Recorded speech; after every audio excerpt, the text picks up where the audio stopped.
फिर लड़कियों को झांसा देता है कि मैं तेरे से ब्याह कर लूंगा, मेरे भी अरमान है, या कितने दिन की मेहमान है, चली जाएगी राम को प्यारी हो जाएगी है, फिर तू और मैं रहेंगे सुपर स्टार बनेंगे, तेरी मेरी जोड़ी हिट होगी। अब वो उम्र में उनसे बड़ी है, वह तो मेरी माँ लग गया, तुझे पता नू नहीं पता कब टपक जा, कद राम को प्यारी हो जा, तू समझ बात को। बस तलाक की बात कर रहा, घर परिवार को देखना पड़ा है, बोलना पड़ा है, सब जाड़ा सड़ा है, पर सबको इज्जत देखनी पड़ा है गाँव गुआंढ की दूसरों को। मतलब एक दिन क्या हुआ, कविता और मैं थी, कविता थी, उत्तर थे, और गाड़ी के अंदर पूरी गाड़ी सिर पे उठा रखी थी। भूल क्यों गई तू वो चीज जब तुझे कहा था लाने के लिए, जब तू आ रही थी, तू नू कर रही थी, तू वो कर रही थी, सुनती क्यों नहीं तू। उसकी जेलसी करते हुए उसकी पीछे से पैंटी की फोटो खींच के इसने पूरे ग्रुप में डाल दी, जो आर्टिस्टों का ग्रुप था। उस करूँ बता, मैं तो मुझे तो बस ठीक है, माँ भी मिल गई और बीबी भी मिल गई, मैं तो दोनों एक चीज़ में दोनों देख रहा, अपनी माँ भी देख रहा और अपनी बीबी भी देख रहा। पर तू सुन कविता, तू सुन, जी तो मेरा भी करा है घोड़ी पे चढ़ने का, बाण लगाने का, सेरा बांधने का, मैं भी नाचूं, मैं भी गाऊं, मेरा भी जी करा है मैं भी घोड़ी चढ़ूं। तो ये सब आए है, इससे के जैसा संत तो कोई हो ही नहीं सकता, देवता आदमी है। जब अपने भाई की लुगाई कितनी कर रहा, तुम्हारे तो पैर धो धो के यो थाली में डाल के पीवेगा। मेरे साथ बात करने के लिए इस वक्त है अभिनेत्री उर्मिला सुरेश राठौर, जो लगातार उत्तर कुमार केस पर बहुत ही मुखर हैं। मुंबई से आई है और लगातार उत्तर कुमार को लेकर गुस्से में भी है। ऐसी क्या है कि आप आई और लगातार उत्तर कुमार को लेकर बहुत ज्यादा गुस्से में, क्यों ऐसा कर रहे हैं आप? देखिए, क्योंकि उत्तर कुमार को हम पिछले लगभग 25 ईयर्स से जानते हैं। उत्तर कुमार को? जी हाँ। जब सबसे पहले एक फिल्म के लिए हमें ऑफर आया था, धाकड़ छोरा, वो ये तो मुझे लगता है उत्तर कुमार की फिल्म थी, सबसे पहले फिल्म थी धाकड़ छोरा। अच्छा। सबसे पहले फिल्म। तो उस समय हमारी जॉब लगी थी दिल्ली श्रीराम सेंटर रेपेट्री में, और दिल्ली में हमने जॉब किया, श्रीराम सेंटर की रेपेट्री एक्ट्रेस रहे हम तो कई साल तक। तो तब उत्तर कुमार ने हमको बुलाया, तो तब उत्तर कुमार का जो बिहेवियर था कि हम न्यूली मैरिड थे, कि बीच में उतार दो या ऐसे वैसे, मतलब कुछ डबल मीनिंग बातें। तो हमको आपके साथ भी डबल? हाँ, शुरुआत में कैरियर के शुरुआत में हम ऑलरेडी हम स्टेब्लिश एक्ट्रेस थे, ऑलरेडी हम स्टेब्लिश एक्ट्रेस थे, उत्तर कुछ नहीं था। तो वो तो उसका गुड लग है कि धाकड़ छोरा हिट होगी, या जो भी चीज़ें उनकी हिट हुई है, और हम टीवी पे काम कर रहे हैं मुंबई में। तो आपको ऑफर मिला था पहले? सबसे पहले खुद आप कभी उत्तर कुमार से मिलेंगे तो आप पूछ सकते हैं। लेकिन आपने क्यों रिजेक्ट क्यों कर दिया था, स्वीकार क्यों नहीं किया? क्योंकि उत्तर कुमार आप देखिए उसमें किस तरह के, और हम डिप्लोमा होल्डर थे, हमने एनएसडी किया हुआ था, और हम श्रीराम सेंटर रेपेट्री एक्ट्रेस थे, दूरदर्शन से ग्रेड एक्ट्रेस थे। तो हमारा जो उसी समय जो हमारा एज एन एक्ट्रेस हमारा अच्छा रुतबा था। हम दूरदर्शन में तलाक क्यों कर रहे थे, जासूस विजय मन कर रहे थे, अंतरमन, खाटू श्याम जी, मतलब काफ़ी जो दूरदर्शन के जो चर्चित शो थे वो हम कर रहे थे। और तब हरियाणा इंडस्ट्री शुरू नहीं हुई थी, शुरू होने के कगार पे थी, मतलब धीरे धीरे शुरू हो रही थी। इस तरह की जो सीडी फिल्में चलती थी, उसे सीडी फिल्मों का दौर कह रहे थे। तो उस समय कोई 25,000 रुपये में फिल्म बना लेता था, कोई 15,000 रुपये में फिल्म बना लेता था, कोई 50,000 रुपये में। तो हमको नहीं जमा। हम तो हमने कहा कि क्या नहीं जमा, मतलब उत्तर कुमार से बात करना कि अनएजुकेटेड आदमी है, तो हमको शुरू से ही मतलब नहीं लगा कि मतलब, क्योंकि हम एजुकेशन लेके आए थे, हम एक्टिंग की एजुकेशन लेके आए थे, प्रोफेशनल एक्टर हैं, प्रोफेशनली थी हम एनएसडी से थे। हाँ, तो 2000 की बात है। तो हमें नहीं लगा, हम श्रीराम सेंटर में काम करते थे, रेपेट्री एक्ट्रेस थे, तो हमें नहीं हुआ, मना कर दिया आपने। और उनकी जो लैंग्वेज भी थी। अच्छा, तो खैर छोड़िए, हमको लगा ये फ्रॉडी लोग हैं। अच्छा अच्छा अच्छा, टू बी वेरी फ्रैंक, हमको लगा फ्रॉडी लोग हैं, क्या पिक्चर बनाएंगे।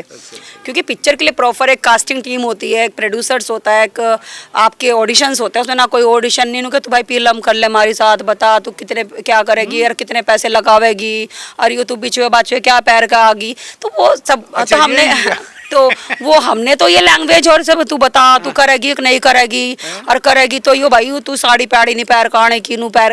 भाई हम शुरू से हमारी साड़ी जो है हमको पहले से पसंद है। ऑडिशन में आप साड़ी पहन के गई थी? हाँ। तो हमें ऑडिशन तो छोड़ो, अच्छा। यही ऑडिशन था। उत्तर का ऑडिशन क्या होता था, अब तू करेगी भाई नू बता दो भाई, तुम भी भाई पैसे पासे नहीं मिलने का, पीछे पासे कुछ नहीं, हमारे पास सब मिल माल के बना रहे। और लिटरली वो फिल्म ऐसे ही मिल माल के बनी थी। वो फिल्म संताराम बंजारा ने उसमें गाने गाए थे। तो खैर नो डाउट वो फिल्म बड़ी सुपर डुपर हिट हुई। फिर हम उत्तर कुमार से हम काफ़ी सालों के बाद मिले सहारनपुर में। हम सहारनपुर की बेटी है, आपको बताया कि सहारनपुर में जब मेरे ख्याल से उस समय बहन जी की सरकार थी, तो इनकी कोई परमिशन को लेकर कुछ अटक गया था, कुछ परमिशन को दिक्कत आई थी। सरसावा में फिल्म कर रहे थे, अल्लड़ छोरा कर रहे थे, कौन सी कहते हैं, एक कोई फिल्म कर रहे थे यहाँ, जो भी थी याद नहीं हमको। तो इनकी परमिशन अटक गई थी। तो जो वहाँ हमारे यहाँ सहारनपुर के जो विधायक थे संजय गर्ग जी, तो उनके माध्यम से फिर वो परमिशन वगैरह हुई। अच्छा, तो आपसे थोड़ा हेल्प ली थी उन्होंने? हेल्प ली थी। तो फिर वो कह रहे थे कि अगर तू वो फिल्म कर लेती तो तू आज स्टार होती। हाँ, मैंने कहा अरे कोई बात नहीं, सबकी अपनी होती है। तो उसमें सुमन नेगी को बनना था स्टार, तेरे साथ तो सुमन नेगी सब बनेगी। तो ये सारी चीजें हैं। तो हम तो उत्तर कुमार को उस दशक से जानते जब सीडी फिल्मों का दौर था, समझ रहे हैं ना आप। तो हम तो उत्तर को, तो आपकी तो अच्छी केमिस्ट्री थी, ट्यूनिंग थी। फिर हमने उत्तर कुमार के साथ फिल्म की है एक बहुत सालों के बाद। फिर हमने उत्तर कुमार के साथ एक फिल्म की थी एज ए भाभी का कैरेक्टर, बड़ी नेगेटिव लीड थी वो। और उसमें कादर खान जी थे, आज वो इस दुनिया में नहीं हैं। तो हमने उसमें जो कुणबा फिल्म आई थी, आप सब एक कुणबा फिल्म देखना, उसमें हम भाभी की किरदार में, उत्तर की भाभी के रोल के लिए कविता जोशी इसमें मुख्य भूमिका में है।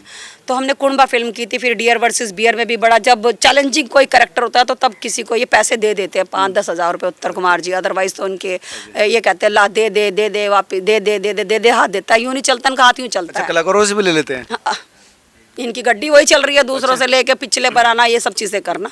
तो फिल्मों में क्या पैसे किसी को देती नहीं। अभी आपने एक बात देखी है, तुमको उत्तर कुमार जी ने 500 रुपये दिए, वो भी आज के टाइम में, इतने महंगाई के ज़माने में।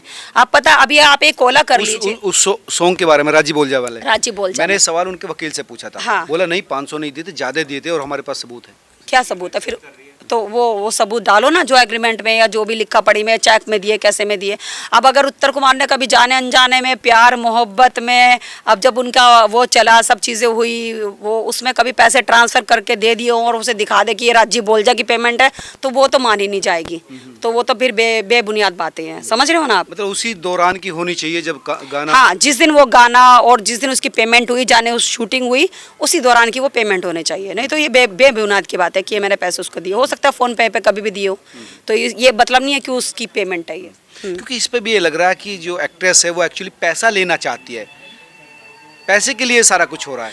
देखिए, जब कोई महिला घर से बाहर कदम निकालती है, और ख़ास तौर से जो शारीरिक शोषण, मानसिक उत्पीड़न और 376, इसके ऊपर सबसे पहले जो एक लोगों के आरोप और प्रत्यारोप होते हैं, वो यही होते हैं। अरे पैसों के लिए क्या होगा, पैसों के लिए क्या होगा।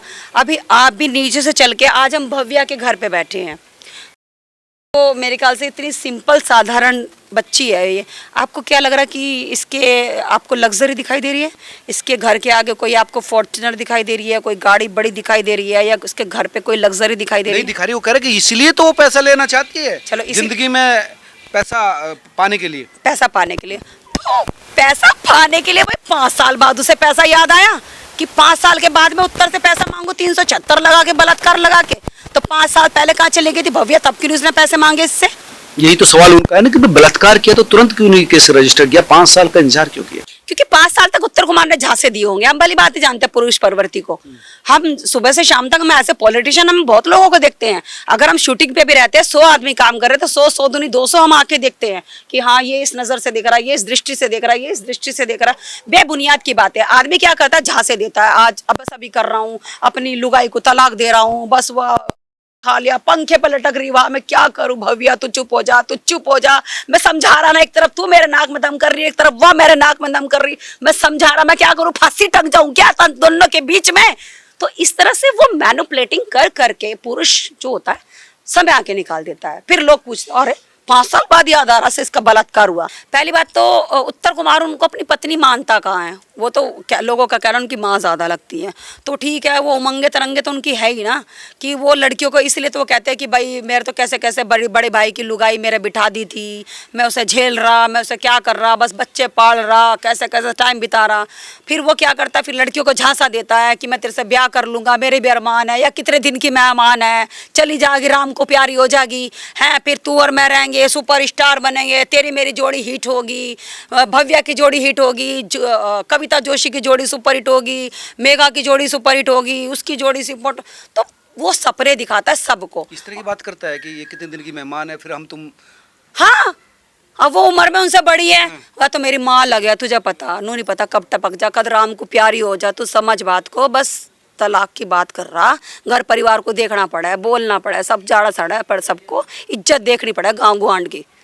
तो आप समझ रहे हैं ना कि गांव वाले क्या कहेंगे। जानकारी बहुत डिटेल है, ये डायलॉग बाजी सकते हैं। ये कहाँ से आई आपके पास ये बातें? मैं एक बात बता रही हूँ जो हम सुनते थे उत्तर के मुंह से, जब वो बैठता था, जब वो जैसे कि जब हम शूटिंग के बाद जब बैठते थे, गॉसिपिंग होती थी, बातें होती थी, तब वही कहता था मैं क्या करूँ बता, मैं तो मुझे तो बस ठीक है, माँ भी मिल गई और बीबी भी मिल गई, मैं तो दोनों एक चीज़ में दोनों देख रहा, अपनी माँ भी देख रहा और अपनी बीबी भी देख रहा।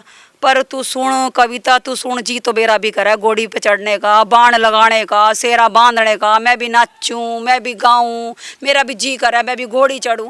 तो ये सबकी जो ये बातें आप सबके सामने आती थी? हंसी मजाक में सब चीजें बोलते थे, लेकिन हंसी मजाक में और गुस्से में कहीं ना कहीं आदमी सच्चाई तो बोल देता था, लेकिन हमें क्या पता था कि सच में ही ये इसको उठा, फिर इसको उठा, फिर उसको उठा, फिर इसको, ये सब चीजें। तो ये बातें हमें बताने की नहीं, मतलब भावनात्मक, मतलब डायलॉग बाजी में लड़कियां फंस जाती थी। डायलॉग बाजी में सपने देख लेती थी, हाँ सही कह रहा, उत्तरा है, इसकी माँ ज्यादा लगे है, इसकी बीवी कम लगे है, वो है ना, बेचारा कितना दुखी है बेचारा, देख, और कितना परोपकारी है, अपने भाई की लुगाई ने अपने बिठा रखी, आए हाय, इससे के जैसा संत तो कोई हो ही नहीं सकता, देवता आदमी है यो। जब अपने भाई की लुगाई कितनी कर रहा, तुम्हारे तो पैर धो धो के यो थाली में डाल के पीवेगा, तो लड़की वहां आ जाती है। आप समझ रहे हैं ना। तो लड़की सोचती है जब इसका इतना कर रहा तो हमारा कितना करेगा, और हो सकता बंद कमरे में हाथ पैर भी दबा देता हो, आदमी की तो प्रवृत्ति होती है। हमारे विधायक जी भी ऐसे ही बड़े मैनिपुलेटिंग करते, कंगा भी कर रहे हो, कंगे वाली वीडियो वायरल हुई हमारी बहुत, तो वो हमारे कंगा कर रहे हैं। तो आदमी तो औरत को अपने कब्जे में लेने के लिए सब्जी भी काटेगा, कंगा भी करेगा, सब करेगा, पैर भी दबाएगा। पर्दे के पीछे पर पर्दे के पीछे सामने बिल्कुल है। हाँ नहीं दूर थोड़ा सा बैठ। हाँ, तो बस मेरी माँ ज़्यादा लुगाई कम है, तुम समझ बात को, बस ठीक है मैं झेल रहा, परिवार को भी बचाना, लेकिन तू भी तो मेरी समझ, मेरा भी तो अरमान है, मैं अपने अरमानों को कहाँ दफन कर दूँ, मर जाऊँ क्या, कूद जाऊँ क्या ऊपर से, नू बता दे तो आज मर जाऊँ मैं। तो ये उत्तर जो इतना हाइट पे लेकर मर जाऊँ, ये भी मर जाऊँ क्या, तो वो मैंने चीज़ें देखी हैं हाइपर होके दूसरों को। मतलब एक दिन क्या हुआ, कविता और मैं थी, कविता थी, उत्तर थे, और गाड़ी के अंदर पूरी गाड़ी सिर पे उठा रखी थी, भूल क्यों गई तू वो चीज, जब तुझे कहा था लाने के लिए, जब तू आ रही थी, तू नू कर रही थी, तू वो कर रही थी, सुनती क्यों नहीं तू। तो वो सब चीजें, प्यार मोहब्बत, पूरा ड्रामची। फिर वही वाली बात है, रूठना मनाना, फिर मर जाऊंगा, जहर खा लूंगा, बस तेरे लिए जी रहा, तेरे लिए मर रहा, इंडस्ट्री के लिए थोड़ा ना जी रहा वो तो महिलाओं के लिए जी रहा। एक आप बता रही थी कि किसी महिला का फोटो भी खींच लेता क्या? वो कुंडबा फिल्म की बात बताई है हमने कि में क्या हुआ था? अनामिका बैठी थी, पहले अनामिका कुंडबा फिल्म में हीरोइन थी। कुंडबा में आप भी काम कर रहे थे? मैंने भाभी का कैरेक्टर किया, कादर खान जी भी है उसमें, और काफ़ी सारी मैक्सिमम उसमें जो पूरी यूनिट है वो मुंबई से है। उत्तर कुमार ने और हमारे कमरे में बैठे थे उत्तर कुमार और वो बैठी थी अनामिका, तो ऐसी बातचीत चल रही थी, पहला ही दिन था शूटिंग का। अच्छा। मतलब एक दूसरे का इंट्रोडक्शन हो रहा था, परिचय हो रहा था कि ये सब कुछ ऐसे ऐसे, मतलब ताकि आपकी बाउंडिंग अच्छी बने, आप सेट पे अच्छे से काम कर सकें। तो कुछ उनके बीच कहा सुनी होगी अनामिका के और उत्तर के बीच में, सिर्फ छोटी सी बात को लेके कहा सुनी हुई। पहली बात तो इसने उसकी जेलसी करते हुए उसकी पीछे से पैंटी की फोटो खींच के इसने पूरे ग्रुप में डाल दी, जो आर्टिस्टों का ग्रुप था। उस दौरान व्हाट्सएप आ गया था। तो ये सब हरकतें जो वो करता है, अच्छी हरकतें करता है, मतलब उसकी अभद्र टिप्पणियां तो वो करता ही है महिलाओं को लेके। तो नहीं वो तो बात मैं समझ सकता हूँ, लेकिन किसी महिला के प्राइवेट क्लॉथ या प्राइवेट वियरिंग को आप डबल मीनिंग तो हमेशा बातें करते ही हैं, डबल मीनिंग। अब हम कोई चीजें होती है जैसे कि डबल मीनिंग, जैसे कि अभी जैसे उसे अनामिका को कह दिया, जैसे बातचीत होगी, लड़ाई झगड़ा होगा, तू एक बाप की औलाद थोड़ा ही ना, तू तब तो 10 बाप की औलाद है, तेरी माँ के ऊपर तो, मतलब आप समझ सकते हैं। बातें भी आती थी। अरे इससे गंदा बोलते हैं उत्तर कुमार जी, इससे गंदा बोलते हैं। आप वो सेट के लोगों पे बात करो, आप पूछो, भव्या से पूछना, भव्या बताएगी सेट पे कितना गंदा बोलते हैं वो। ये तो मैं कुछ भी नहीं बता रही, क्योंकि कैमरे की मर्यादा होती है और जो मुझे सुनेंगे ना, मुझे पता है वो बोलेंगे, लेकिन भाई सच्चाई यही है। सभी बुजुर्गों से और सभी हमारे जो देहाती जो हमारे फैन फॉलोइंग है उनसे मेरी गुजारिश है कि इसको अन्यथा न ले, उनकी लैंग्वेज ही यही है। सिर्फ आप कैमरे पर वो देखते हैं जो हम दिखाना चाहते हैं, जो डायरेक्टर प्रोड्यूसर दिखाते हैं, लेकिन भाइयों दर्शकों अपना टीम का चश्मा उतार के देखो कि जो भव्या ने जो आरोप और प्रत्यारोप लगाए हैं दलित समाज की बेटी ने, वो कहीं ना कहीं उस पर सच्चाई है, क्योंकि ये नहीं है कि उत्तर कुमार की इज्जत उतर रही है।